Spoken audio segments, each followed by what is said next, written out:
আমরা সবসময় দেখেছি যে বিভিন্ন বৃত্তি পরীক্ষা যখন হতো উৎসমুখর পরিবেশে প্রতিটি স্কুলে ছাত্রছাত্রীরা খুব আনন্দের সাথে স্বতঃস্ফূর্তভাবে অংশগ্রহণ করতো। আমরা চাই আবারও সেই সংস্কৃতি ফেরত আসুক।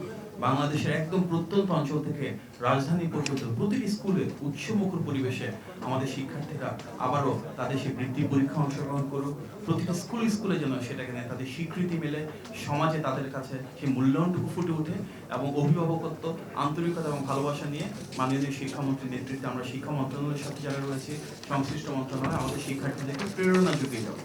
ইতিমধ্যে মাননীয় প্রধানমন্ত্রীর নির্দেশনায় আমরা সিদ্ধান্ত নিয়েছি প্রতি বছর বৃত্তি পরীক্ষায় অংশগ্রহণকারী শিক্ষার্থীর সংখ্যা যেন আমরা বাড়াতে পারি, বৃত্তিপ্রাপ্ত শিক্ষার্থীদের সংখ্যা যেন আমরা অনেকটুকু বাড়াতে পারি এবং প্রতি মাসে তারা যে বৃত্তি পায় সেটি পরিমাণটুকু বাড়াতে পারি। আমরা আমাদের বাজেটে সেটাকে সেভাবে অ্যাকোমোডেট করছি। আমাদের মূল উদ্দেশ্য প্রতি বছর যেন আমরা আরো বেশি শিক্ষার্থীকে বৃত্তি প্রদান করতে পারি, তাদের আর্থসামাজিক অবস্থা আরো ভালো করতে পারি এবং রাষ্ট্রীয়ভাবে যেন তাদেরকে অনেক বেশি অনুপ্রেরণা, উদ্বুদ্ধ এবং ভালোবাসা দিয়ে আলিঙ্গন করতে পারি। সুতরাং এই বছরে যারা বৃত্তি পেয়েছে তাদের প্রতি সর্বাঙ্গীন শুভকামনা, যারা পায়নি তাদের জন্য শুভকামনা। রাষ্ট্র প্রতিটি শিক্ষার্থীর পাশে থেকে এভাবেই তাদেরকে অনুপ্রেরণা জুগিয়ে যাবে এবং আমরা বিশ্বাস করি সামনের বছরগুলোতে আরো বেশি বৃত্তিপ্রাপ্ত যেসব শিক্ষার্থী রয়েছে তাদের শিক্ষা ব্যবস্থার যে পরিবর্তন রয়েছে তার অংশ হিসাবে ভাগ্যের পরিবর্তন হবে প্রতিটি পরিবারের।